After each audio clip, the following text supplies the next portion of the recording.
អ្នកគ្នាស្គាល់ដែរយើងនឹងនាំអ្នកគ្នាទៅរមណីយដ្ឋានមួយដែលមានឈ្មោះថារមណីយដ្ឋានក្បាលទឹកអញ្ចឹងសម្រាប់គ្នារីករាយទស្សនាវីដេអូនៅតាមផ្លូវរបស់ពួកយើងផងដែរអរគុណអ្នកគ្នា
ផ្លូវ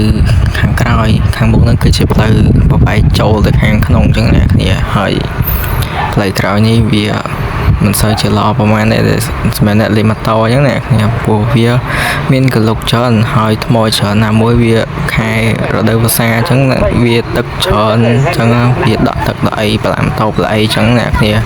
ហើយខ្ញុំមកដល់ក្នុងនេះគឺយកសបតរួចហើយមកសបតម៉ូតូ2000អ្នកគ្នាហើយខ្ញុំគាត់ជីកាត់ទេខ្ញុំបានចូលលេងនេះអ្នកគ្នាគាត់ជីកាត់មើលអញ្ចឹងអ្នកគ្នាអូខេ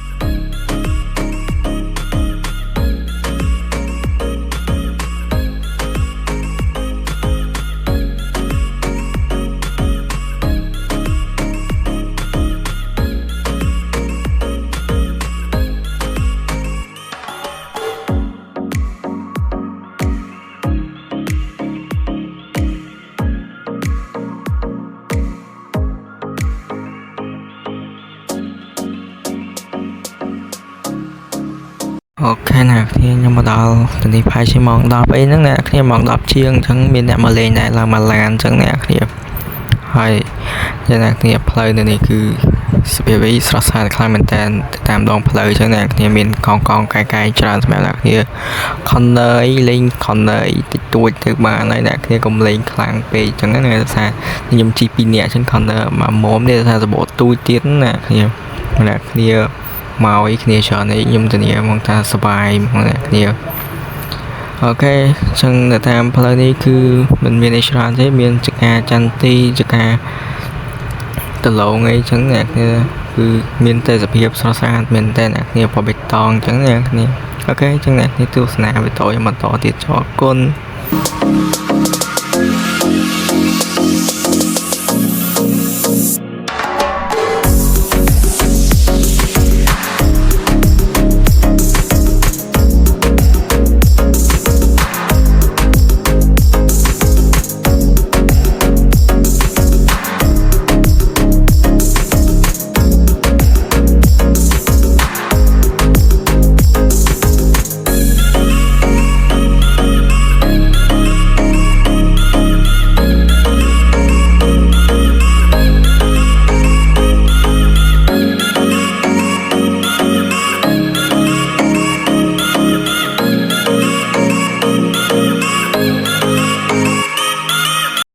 គ្នាមកដល់ទៅនេះផ្លូវ